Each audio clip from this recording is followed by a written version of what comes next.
Hey guys, this is Harish. Mechanical design freelancing journey start பண்ணலான்னு இருக்கேன். 30 days challenge. Day by day எப்படி போகுது, என்னென்ன பண்ண போகிறோம், ஃப்ரீலான்ஸிங், ஃபீவர், அப்போ ஒர்க் இது ரிஜிஸ்டர் பண்ணுறது, அப்புறம் டே பை டே என்னென்ன பண்ணிட்டு இருக்க போகிறேன், எப்படி எல்லாம் ஒர்க் அவுட் ஆக போகுது, ஃபஸ்ட் கிளைண்ட் எப்படி மீட் பண்ண போகிறேன், ஜீரோலேருந்து எப்படி ஃபஸ்ட் கிளைண்ட் மீட் பண்ண போகிறேன், என்னென்ன டூல்ஸ் யூஸ் பண்ண போகிறேன்னா SolidWorks, Mastercam, AutoCAD, 2Dக்கு ஆட்டோ கேர், 3Dக்கு சாலிடாக்ஸ், இன்ஸ்டாகிராமில் ப்ரோக்ராமிங் இது பண்ணலான்னு இருக்கேன். ஸோ கிளைண்ட்டுக்கு எப்படி ப்ரொவைட் பண்ண போகிறேன், என்ன பண்ண போகிறேன், இது ஐடியா இல்லை, நோ ஐடியா. யாருக்கும் ஏதாவது தெரியும்னா கொஞ்சம் கமெண்ட் பண்ணுங்கள், நானும் தெரிஞ்சுக்கிறேன், மற்றவங்களும் தெரிஞ்சுப்பாங்க. ஆனால் வீடியோ தான் கிடைக்குமான்னு பார்த்தேன், ஒரு வீடியோவும் இல்லை,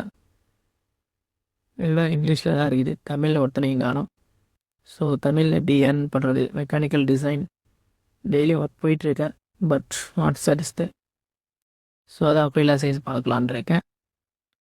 ஃப்ரீலான்சிங் பார்ப்போம். டே 2 வீடியோவாக போட ட்ரை பண்ணுறேன். ஸோ உங்கள் சப்போர்ட் இருந்துச்சுன்னா சீக்கிரமாக எனக்கு கிளைண்ட் பிடிப்பாங்க, உங்களுக்கும் ஒரு ஐடியா கிடைக்கும். மெக்கானிக்கல் டிசைன் என்ன பண்ணலாம், எப்படி பண்ணலாம் என்று. டே 2 நாளைக்கு பார்ப்போம். என்ன பண்ண போகிறேன்,